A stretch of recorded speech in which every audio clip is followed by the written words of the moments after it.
This is Capital Games Movie Club. I am the Wiz. And I'm Zero. Zero, you decided... Was it? Did I decide this or did you... No, I decided this one, right? Yep, you said you wanted to keep on going with action movies. Got it. So, we did Black Adam the week before, and this week I decided to keep with the action theme to watch the Christopher Nolan 2020 film Tenet, starring John David Washington and Robert Pattinson.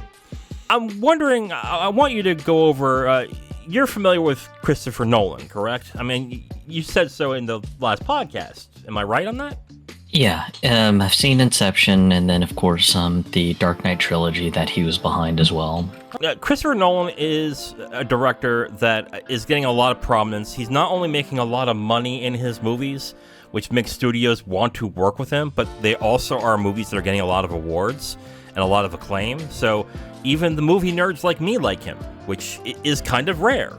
I can't wait for him to become Spielberg when it's cool to not like him. But let's get past that regardless. He's had an interesting career for a while now.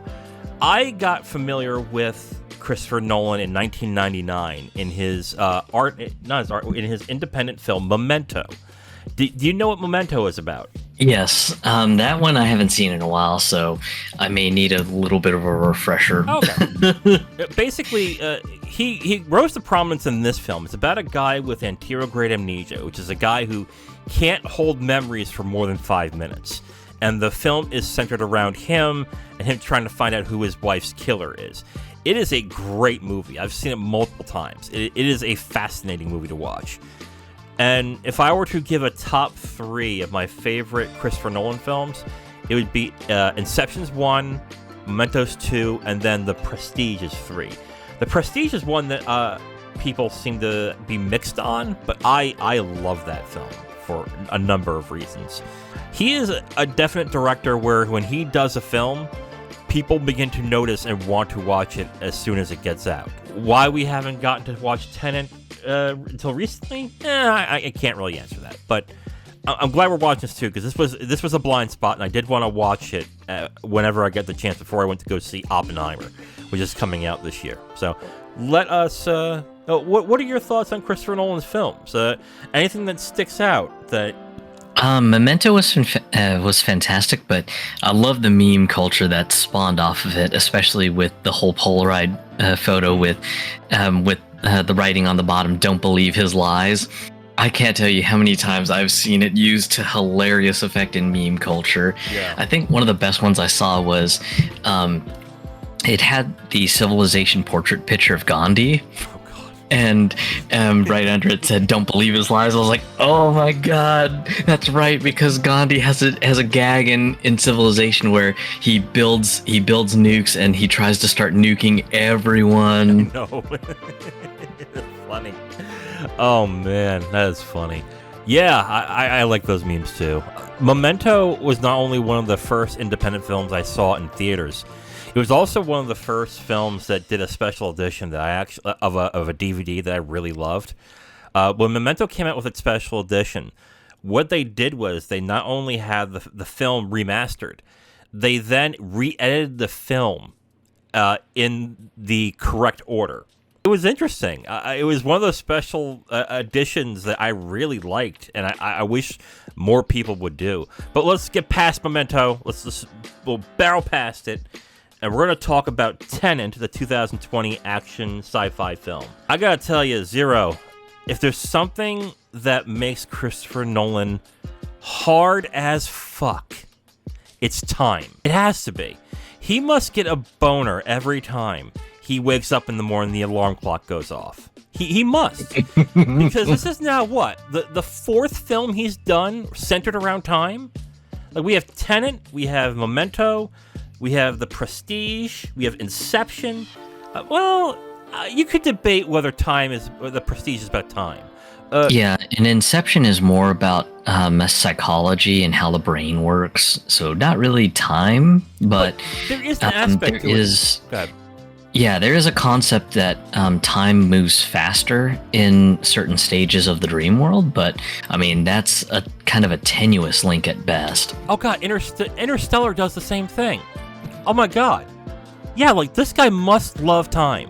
He must, like, seriously, because that was like, the first thing I was thinking about. It's like, oh, hold up a second.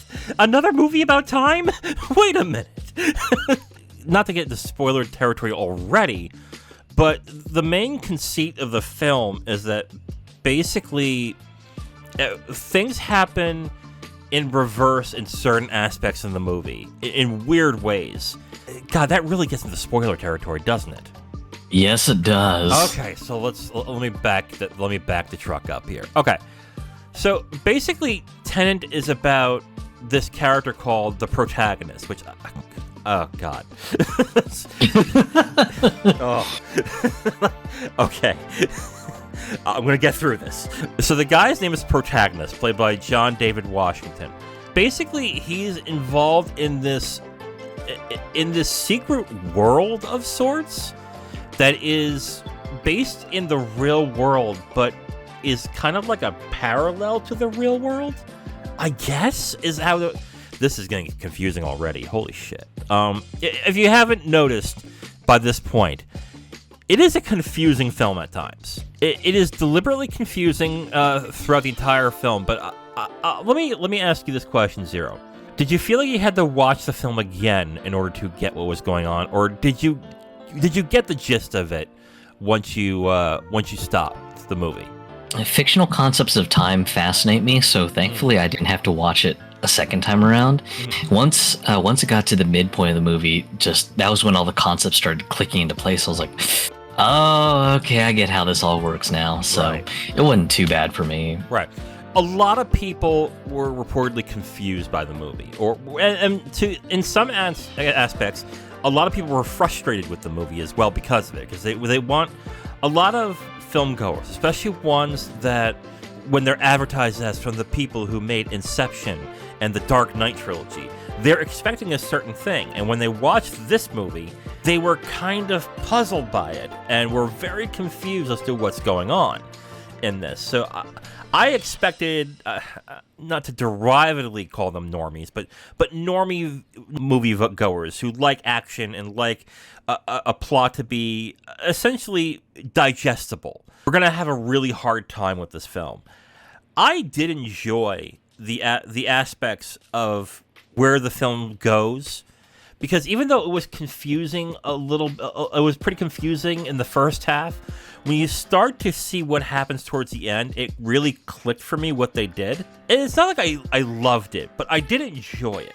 On the other hand, when you're talking about like the aspects of time in this movie, I've already said what it was about, so hell with spoilers on that. When it comes to the aspects of time in this, it's not like they're doing something profound in this movie. It's kind of well-worn territory, in my opinion, at least, to a certain. What do you think? Was there something in the film when it came to time that made you think, oh, they're doing something different here that I haven't seen before? Not different. I think my piece that amazed me was just kind of the film editing and the fight choreography. Mostly because of just the time shenanigans that get involved with the film and everything. Yeah. So we'll probably get into the deeper stuff in spoilers, which is where I think a lot of my issues lie. So let's just get into some other aspects of the movie. You mentioned fight choreography in this. Does the gunplay count to you as fight choreography in this? A little bit, yeah. A little bit? Okay. I did not feel so great about the fight choreography. And this will lead into spoilers as well, so I'll just say my piece on it. I was surprised there wasn't much impact in what was going on with the fight choreography. I know this is a PG-13 film, so there wasn't going to be much blood, there wasn't going to be much gore, there wasn't going to be a lot of violence in it. So, okay, fine. When it came to the fight scenes, it just seemed like more dancing than it really was fighting in this. And then when you get to the gunplay, when they talk about the different types of bullets and what they do, I was expecting a much more impact when those bullets were used than they were. They just seemed like standard bullets when they used the special bullets that we'll call them for now. in this. So I was kind of disappointed they didn't differentiate a lot of stuff, because it just seemed like, to a certain extent, it was the same. It just felt like the same thing. Like, look at I'm going to mention this again. Look at The Matrix, for example. When you're in The Matrix, certain things start happening that give more impact to what you're doing. There are the reverberations from when Neo hits a person, or there are sound portals coming out of the bullets when they come out on bullet time, things like that. I was kind of expecting more impact on those ends where it wasn't there in this. What were your thoughts on the choreography and the gunplay with that aspect in mind? Were you satisfied with that? The gunplay was a little weak. I think the hand-to-hand fight choreography with the whole time shenanigans, I thought was interesting. It wasn't like extremely great choreography. It was just kind of visually interesting, especially when we talk more about the whole time thing that goes on in some of these fight scenes and everything. Right. God, we can't really get more into it without going to spoilers, so I guess we got to move on. We got to move on. Okay. Direction, it is kind of it's good. It's a good-looking movie. It is standard Nolan fare. It is pretty dark. It's not really dark, but it's got a dark tinge to it, and it's very industrial feeling throughout the entire film in this, which isn't bad considering what the movie is about in this. When it comes to, I guess, Nolan's better directed films, it's good, I guess. I still think something like Inception is probably a lot better, but it was fine for what it was, I think. I didn't watch the film thinking, oh, this is a Christopher Nolan film, but it was fine to me. This one sits kind of in a really interesting place because, for me, as someone who loves the sci-fi concepts of time and things like that, I thought it was a fun enough movie. But at the same time, when I kind of take that part of me out of the equation, I agree. It's just it's not better than Inception. But at the same time, it's one of those things that when I try to look at it from the lens of like a normal person, someone who might not be into sci-fi, someone who might not be into like psychologically interesting films like Inception, this kind of falls short in lights of something normal people enjoy, like the Dark Knight trilogy that Christopher Nolan did. So it's kind of in a weird place for me. I try not to gauge my opinion on what I think other people might think of a movie to a certain extent, but you are right. People who were into like something like Inception, because the way Inception was edited and the way it was directed, even though it could be confusing, it clicks as soon as certain scenes happen of what's going on. And it becomes an immediately engaging, engrossing film because of that. I don't think this film has this in that aspect. And it might be due to what the film is about, to a certain extent, because with Inception, it was about dreams. So it's more ephemeral. You can have more creativity. You can do more with that subject. Whereas Tenet's about time, and you can only do so much with time without going into otherworldly theories and other things that are a lot more confusing to talk about without fully explaining them as the movie goes. Which I guess it would really depend on what your mentality is. I would see someone like you being a little more disappointed with Tenet and with the aspects of what they go through in this. Whereas maybe someone like me who isn't so much into time dilation and all the time weirdness and stuff, or the time theories, and maybe getting a little more out of it, saying, oh, that's interesting, yeah. But even then, like, to me, the time aspects of it, the aspects that they have in the film are interesting. I think half-baked is not what I want to come across, but I guess for somebody like Nolan who's done more intelligent films that made you think a little bit deeper about things, I was expecting more from this. Now, this could have made it a much more confusing film, which, fine, that can happen. But on the other hand, I just sat there. I think at the end I was kind of like, that's it? Like, that's all this is? Okay. It's fun. It's an interesting film to watch, but I didn't get that pull that Inception or The Prestige gave me. Like, I didn't get that from this movie. So that's why I'm a little disappointed by it. This is something that I've just trained myself on, especially with critiquing media over the years and everything. I try to keep my expectations as low as I can, just so I don't, just fall into the trap of, oh man, this looks so good. I bet this is going to be just totally, totally awesome. And then just the film ends up being underwhelming and going, oh God. Yeah. Why did I hype myself on that? And I think that's why just my disappointment isn't as bad as it could be, but I can personally see why some of the time stuff could be a little disappointing and confusing, because they do take a lot of liberties on some of the interpretation of stuff. But I mean, time is kind of a nebulous concept, and I mean, there's not really a good tangible way to kind of detail it out in a way that everyone understands in some form or shape. And unfortunately, I think that is a bit of a weak point on the film, because just time isn't something tangible that most people understand. I mean, unlike in Inception, where just people dream, so people know, just kind of the weird and ephemeral nature that dreams have. But a concept like time, people just kind of look at it and go, okay, the hours keep on going forward, and I keep on getting older. What the fuck else is new?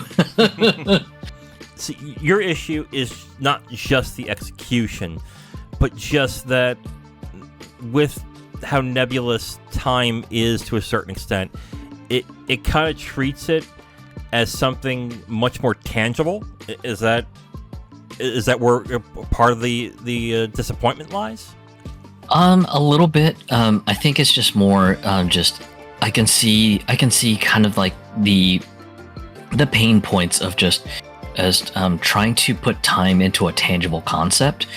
And because they're trying to put it into a tangible concept, sometimes it makes things just kind of feel rushed and hasty on the explanation on how it all works. And I think that in my mind is a potential pain point on where I could see why a lot of people may get very confused at this movie. Right.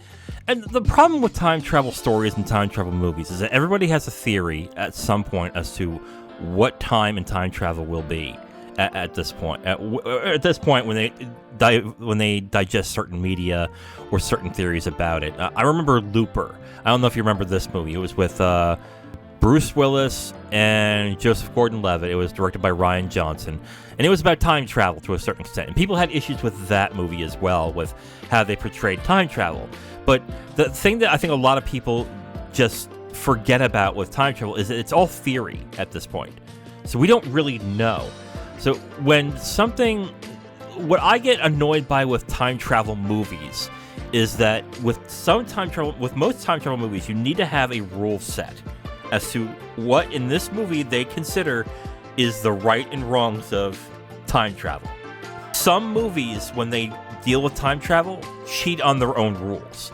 And when they do that, that is when I get kind of like, they're not thinking about this too clearly in this, obviously. I don't think Tenet cheats on its rule set so much, but I think it made the rule set a little more vague, where it can get away with certain things in the movie that if the rule set was more defined than it was in other movies, that other movies wouldn't get away with. And I thought that was kind of cheap in this movie to a certain extent, where most movies, when they deal with time travel in any circumstance, they stick by those rules no matter what. Like, they deal with time paradoxes. They deal with the issues of if you meet yourself in your past, what happens, something like that. They have those rule sets in place. So, for whatever reason there is. This movie kind of goes into it vaguely in this. And I would debate whether it breaks the rules or not, but but that's also the squirreliness of the story to a certain extent. Like, the only way I looked at with direction is, did I have fun with this movie watching it? And yes, I did.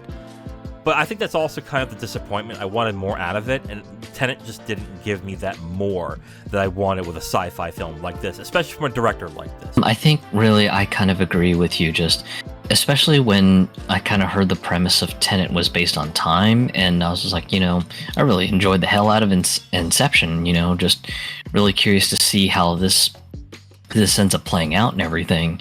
And of course, here I am just after watching it, and I'm just like, it's a fun enough movie, but it just does not have the punchy impact that Inception did. Not even just the punchiness either, because it doesn't necessarily need the punchiness, but it has to have something that, like Inception, to a certain extent, had a mythos that if you really want to dive into it, you can dive into it more, and it'd be much more interesting. I don't see Tenet having that, because not only it kind of wraps the story up in its own way in the end, but it also doesn't leave enough tangibility on the offset to want to dive more into it. But let's move on. Let's get into performances of the movie. I'm curious what you think the highlight performance of the movie is. Who is the performance that you like the most? Honestly, Robert Pattinson. I thought he was kind of fun as the handler and everything. He was kind of charming in this movie. Yeah. But he is a very good actor. Unfortunately, he got famous with Twilight, and he had to work pretty hard to get people to realize he was actually a good actor because he was in Twilight, the poor guy. But yeah, he was pretty charming in this movie. I would have to agree on that one. Mine is Elizabeth Debicki as Kat. I think she is the only character in this. She really is the only character in this movie that you root for, or you have a tangible attachment to throughout the entire film as the film goes on. So I ended up liking her performance a lot. I can tell you whose performance I wasn't too thrilled with, and that's Kenneth Branagh. I don't know if I'm just getting sick of this trope, but British or American actors doing terrible Russian accents are getting on my nerves. Like, he's a fine actor. He's a very good actor. But man, can he not do a Russian accent. Yeah, it was just kind of like, really? You guys couldn't hire an honest-to-goodness Russian to play the role? Jeez, come on. No, I don't. Honestly, I don't think they could have. With the way that this was in 2020, so the Ukraine war wasn't happening. But even before then, there wasn't a lot of Russian people interacting with the U.S. at all. So that does not surprise me a little bit. But there are other actors that I think that can pull those accents off pretty well, and it just seems like Branagh is not one of them. And I like Branagh in most of his work, but I just was, whenever he was on screen, I was like, it's like, oh shit. I mean, that's my thoughts on Branagh. What do you think of John David Washington's performance? I'm really curious about your opinion on this. It was all right, but just with kind of how vague his role was, in combination with how vague the rules of the time travel stuff in this movie was, it just kind of came off as I guess a bit of a vague role. I mean, it all gets cleared up by the end, but I mean, by that point, it's just like, okay, well, yeah, it is the end. Everything should be kind of wrapped up with a bow on top, but at the same time, it's just like, you've kind of left us in the dark about this character on what role they play and what their part as as a piece on the chessboard is. Well, his name is literally the protagonist. Like that. Yeah. When I look at IMDb right now, I'm looking at John David Washington, and the name of the role is protagonist. That's all it is. Yep. So it is a deliberately vague performance. So I get that to a certain extent. What I was surprised by is how they made him out to be a fish out of water type of performance. Because throughout the entire film, he is in these grand halls that are filled with opulence and a lot of beautiful people in beautiful suits and this and that.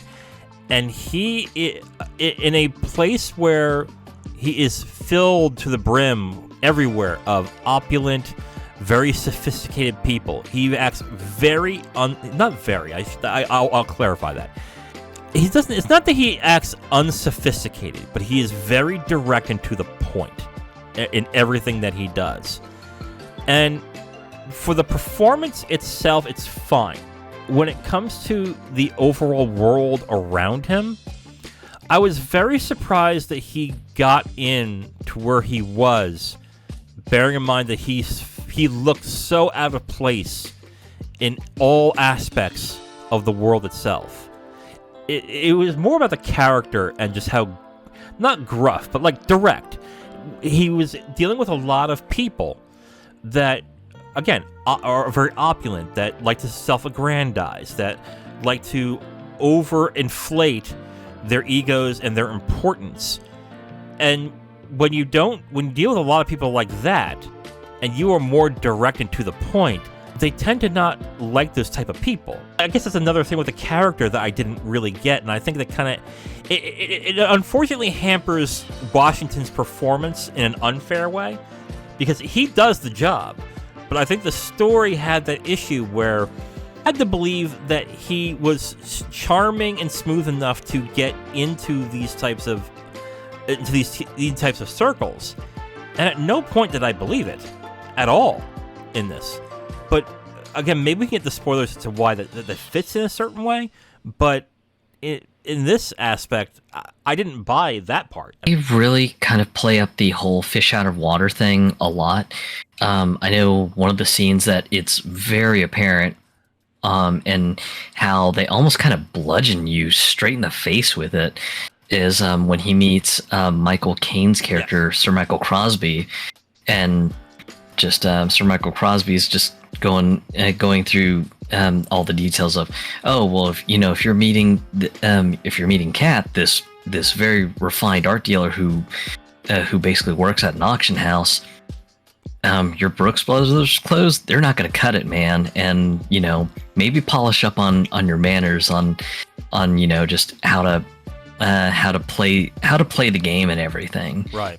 And then of course when you get to the end of the scene, of course just the steward ends up bringing over the protagonist's food and everything, and of course he's just like, all right, well, I guess I'll go to a tailor and get some nice clothes fitted and everything. And of course steward's got the food in hand, and of course again just the protagonist being a kind of direct person that may seem maybe unrefined or maybe even uncouth to a degree to these people who are definitely more used to opulence. He ends up asking them, hey, can you box up all the stuff you just made for me? And of course they're just kind of sneering at him going, no. And then he's just like, okay, never mind. Yeah, I mean, but I'm thinking about it now, in an aspect that's actually not a bad character moment for John David Washington's character in this. Yeah. To a certain extent. I don't know. I sat throughout the entire film wondering, just with his directness, how he actually got into the situation. And I don't think the film does a great job doing that, unless it was just through Crosby in that, or Crawley, or whatever his name was, Michael Caine's character. Maybe that's the thing I'm missing. But at no point did I believe that at certain points that someone that direct can convince a lot of these people that they're worth his time. I think that's the one thing in this movie I'm like, I don't buy that. John David Washington's performance isn't bad though, but I just think the way that the writing took his character, I think, in that aspect was the problem in this, because he didn't come off as smooth or charming. He became, I would say, direct, maybe a little gruff.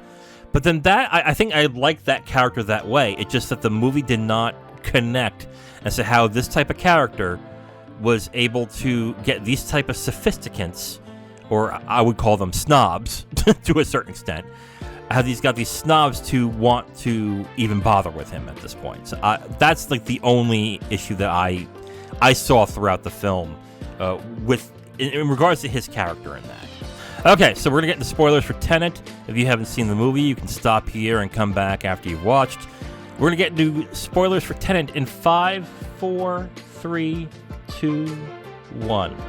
So let's start with this, with the overarching theme. Okay. So basically, the overarching theme of the movie is that there are two timelines. There's a timeline that goes forward, which is just through the product of regular entropy, but then there's also this whole concept of inverted time, where time flows backwards and all the rules of entropy are completely reversed.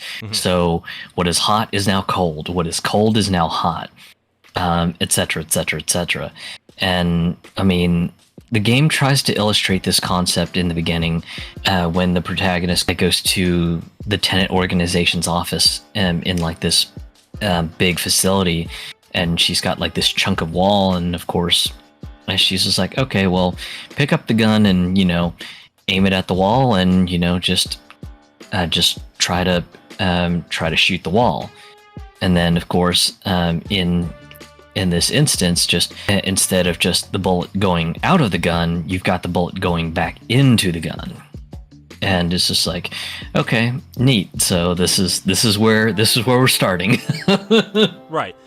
And when they talk about the invertedness of these aspects, they also say how there is much more impact, and it hurts a lot more, and it's a lot harder to help somebody who has hurt the impact of an inverted bullet throughout the entire movie. They say that in the beginning of the film, especially with the protagonist and the character from the Tenet organization is trying to have him explain that, all that stuff and everything. So that's why I was very disappointed with how the impact of those bullets and how the fighting was, because they made it clear that if you're hit with an inverted bullet, it fucking hurts.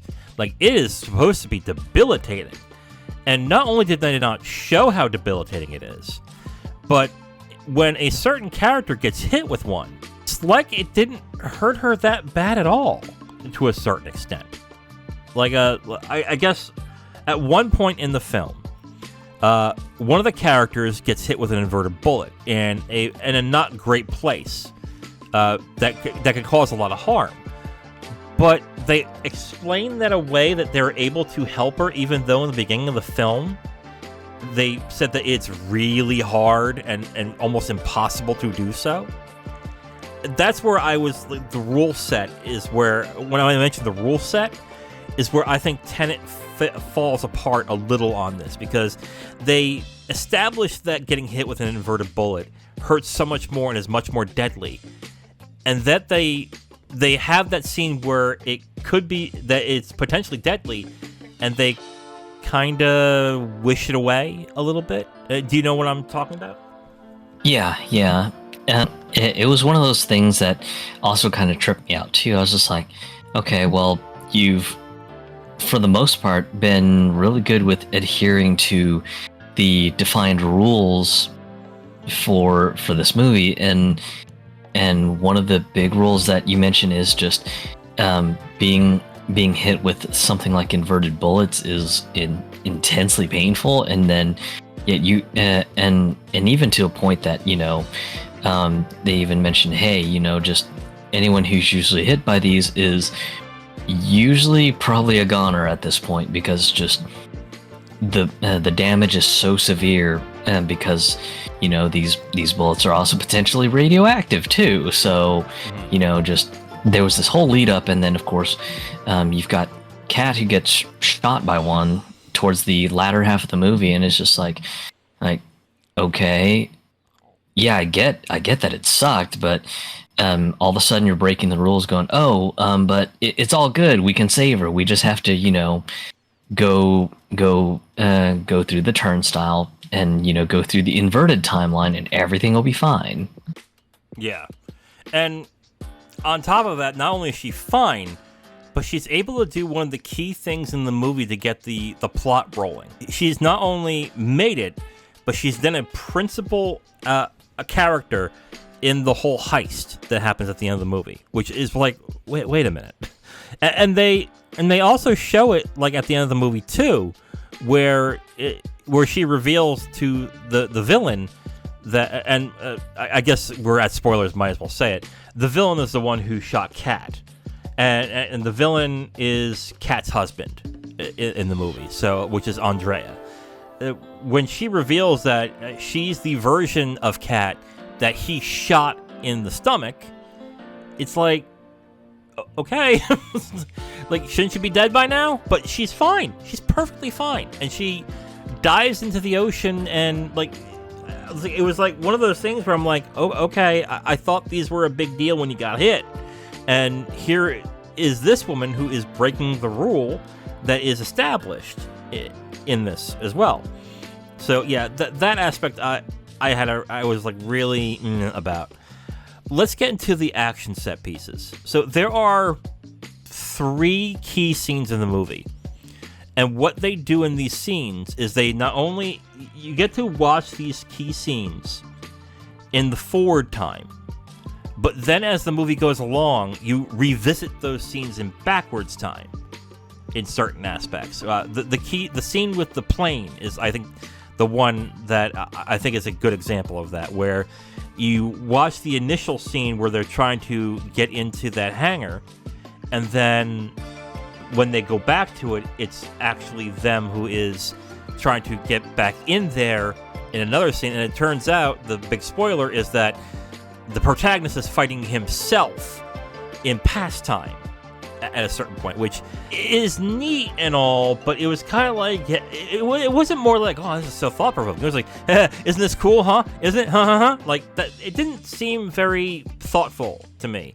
It didn't seem very interesting. It was kind of like a more of a, yeah, isn't it cool that we did this? Like, what did you get out of that scene specifically?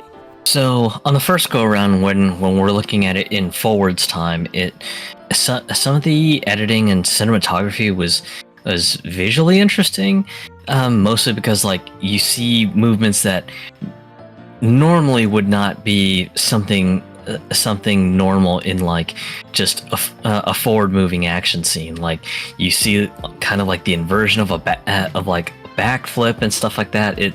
It's visually very, very interesting, but I mean, it's not, but at the same time, it's not like intellectually interesting, I guess is what I'm trying to say. It's cool stunts. It really is, but and I'm going to use The Matrix again, but that's where something like The Matrix, it's not only visually appealing, but it's also intellectually interesting, because you're looking at it and go, oh wow, like when it comes to like bullet time, where Neo is bending the world to his whim to dodge these bullets, and intellectually you get what's going on, and then you get a bigger attachment to it.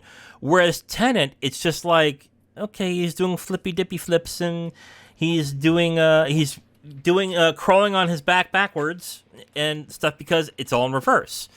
I just sat there going like, that's interesting. I mean, it's fun to look at, but at no point where I was like, God, how do I put this? This was a movie, I think, if somebody were to spend more time building a world around it, that I think would have really benefited from it.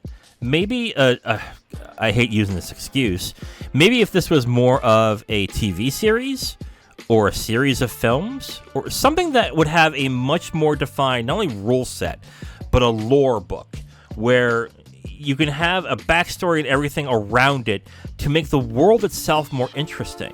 What they tried to do in this film was basically, there is the world we live in, and there's the world these people live in. And it was a rich-poor corollary to a certain extent, that in the beginning I thought would have been interesting, but by the end didn't work. Like, they forgot all about that corollary at a certain point, and then just said, oh, it's all about time. I think visually and just watching the film, it's fun, but this isn't a film that I would want to watch multiple times to see if I get little bits and pieces out of it. This is like a one and done for me. I think that was kind of the more disappointing part of Tenet, in that is that the lore behind it and everything behind it was kind of threadbare. It was kind of thin, whereas much more interesting films that deal with these types of things have more involved in it than I think Tenet was, which is what I found very disappointing by the end of the movie. It's definitely a little bit of a sad thing that it's just not very intellectually deep, especially when one of the main principal rules that they establish way early in the movie just gets broken in kind of a Deus Ex Machina sort of moment. It's just like, okay, I guess God is in the machine doing things that we don't understand, so sure, why not? Yeah. And this had the potential to be a very interesting and intellectually engaging film, but it just seemed like at this point they were more worried about action set pieces and how they looked than what it meant in a deeper sense. Which, again, it's fine, it's entertaining, but it's certainly disappointing to a certain extent. Kind of back on the whole fight choreography stuff being visually interesting. I think some of the hand-to-hand combat stuff that was kind of where some of the stuff really shined, especially like in the Ford's moving version of the events that happened in the Rotas storage facility, where you've got what looks like just kind of a gun flying back into a hand and being reassembled in hand and all that other stuff. It was visually interesting, and then of course when you get to the part where everything is in inverted time and you see just kind of the opposite of things happening, a gun being knocked away from a hand, a gun being one of the characters being disarmed, and also the gun being taken completely apart from the slide and receiver. Just it's kind of interesting to kind of see both perspectives of the fight. But again, I mean, while it's visually interesting, it's not very impactful because you don't have some of the fun cinematography tricks that and probably to a light degree some CG tricks that you had in the Matrix. But also in the same go, again, it's visually interesting, but it's not intellectually interesting either. So I think someone will point out when we're talking about impact with these fight sequences that other fight movies or that have very intricate fight scenes don't always deal with impact. There is grace, and there is with some movies, especially movies that you are into, Zero, that deal less in impact and more in the choreography and I guess the quote unquote dance of it. There will be movies like Hero. There'll be movies like Crouching Tiger, Hidden Dragon. There would be a movie we saw, Shadow. Films like that don't necessarily have the fights as impactful, but as very elaborate, almost dance-like moves, where the films are more engaging in that way than they're more impactful, less breaking bones and more about finesse and style.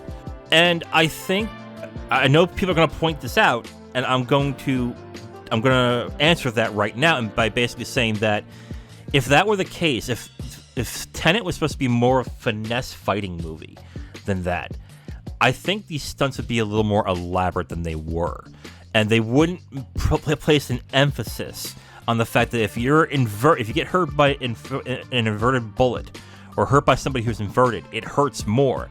You would expect that impact. Whereas in this movie, and I might be to a certain extent downplaying the choreography a bit, but it seemed much more flippy and a lot more dancey than it really was fighting in that way. Because you look at Crouching Tiger. Okay, you know what?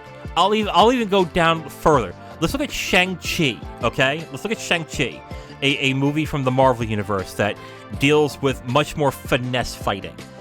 I think I think the fighting in Shang-Chi was better than I think it was in Tenet, even with Tenet's special effects and the way they did the time stuff.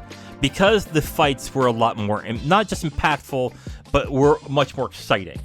I'll put it that way then, for people that may have not seen Hero or Crouching Tiger.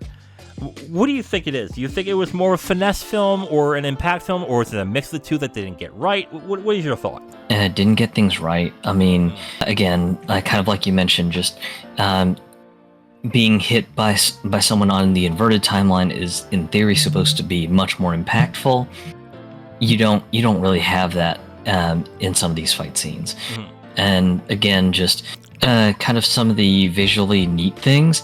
I can definitely see where some of the fights almost kind of feel too much like an over-scripted dance, and I can definitely see where that comes along too. So yeah, it's just one of those things that I don't think it nailed the balance correctly. I really don't think so either.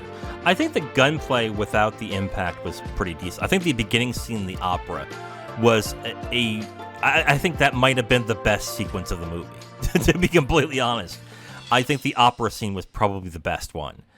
And that's kind of disappointing, because they didn't get into the interesting stuff in the opera scene, but it was interesting as it is in the end. But okay. What about the reveal that the protagonist was the one that started the entire thing in the first place?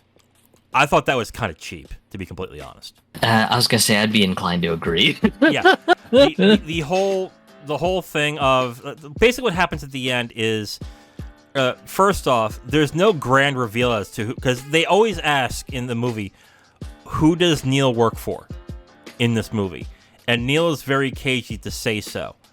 And then when it's finally revealed who he works for, it comes off like a lead balloon. It's not literally this grand reveal like, oh my god, it was the protagonist all along. It was Neil saying, oh yeah, it was you, bro. Like, what? I'm like, wait a minute, what? That's all? And when the protagonist realizes it, and that and that leads to the end of the film as to what happens at the end, it just was like, really? That's how you reveal the big twist? I guess it's not really a big twist, which is also the other problem I have. Because with this type of film, I mean, it's kind of a played out thing too in time travel stories, where the person that is going through all the time travel shenanigans ends up being the person that got the person into the time travel shenanigans in the first place, because the theory is that whatever happens already happens and you can't change it no matter what, which is, again, another mind bender to a certain extent.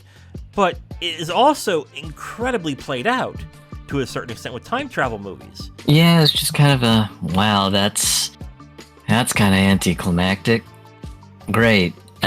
Especially when they get more and more on the nose about it towards the end, especially just when you see Neil's backpack in the site, where just the protagonist is trying to get in and get the entire algorithm device away from being thrown into a storage capsule to be sent to another time and everything.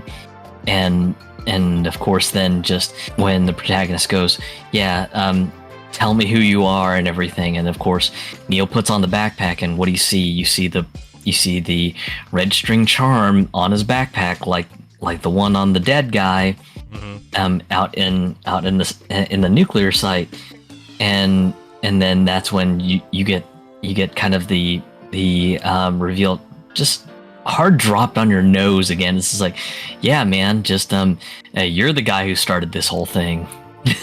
Yeah, it's like, oh, thanks. Wouldn't it have been more interesting for people to figure that out on their own?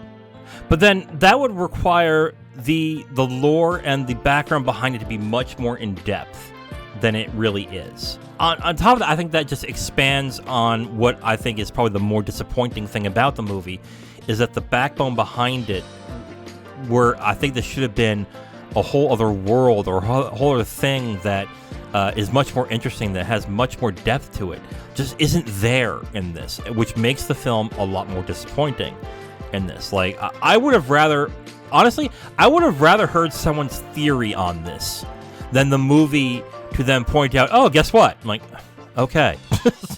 Sure, okay, dude, thanks. Like, like, that's how I feel about it, is when I saw it, I was like, really? That's how you're doing this? Like, I would have rather have been the end of the film, me still thinking, but wait, who does Neil really work for? Like, I would have rather had that than to have him say, oh, guess what, dude? You're the guy who did it. Bye! I'm like, what? It's like, okay. Just another disappointing thing about the movie. I am more disappointed in this movie than anything, even though I'm going to end up giving it a recommendation. There is so many things about this that could have been much better that I think they kind of out of it. Let's get into our final thoughts on Tenet. Zero, why don't you go ahead and tell us your rating and your final thoughts?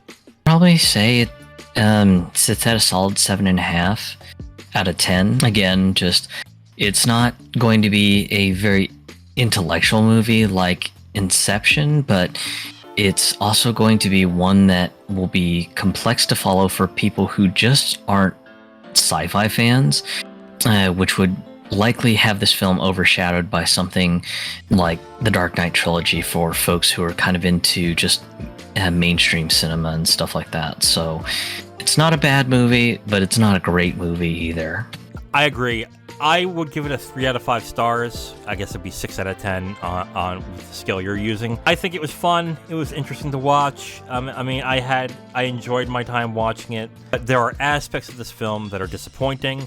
I think that the lore behind it's half-baked, and I think that if there was more time or more depth put into everything behind the film, like the algorithm and all the other aspects of the film, I think you would have had a much more entertaining, much more interesting film. But as is, it's fine. I would recommend it. It's a good 2 hour and 30-minute movie that is just engaging and fun to watch. But I wanted more out of it than it was giving, and I end up being disappointed on that end. So if you just want to watch a fun movie, I can give you better, but Tenet's not bad. But other than that, if you're expecting much more, especially when you're considering it's a Christopher Nolan film, you're going to be disappointed. So I would give 3 out of 5 for Tenet. All right, Zero. So it is your turn to talk about what we're watching next. So why don't you let us know, what are we watching for next week? This one has been on our list to watch for a while, and unfortunately, this one got sidetracked when I had to take my personal hiatus and everything to kind of put my mind back on track for the movie podcast. But after much delay, I've decided to go with Chungking Express. Yes. Chungking Express is on HBO Max if you have not watched it. I think it's on Criterion Channel as well. I might be wrong on that, but it is definitely on. I think it is. But it's definitely on HBO Max. So if you are interested in watching it, or if you just want to rent it, it's $3.99 on Google Play and YouTube. But yeah, we're definitely going to watch that. So yeah, Chungking Express. It is probably, I don't know, would you say that's Wong Kar-wai's most beloved film?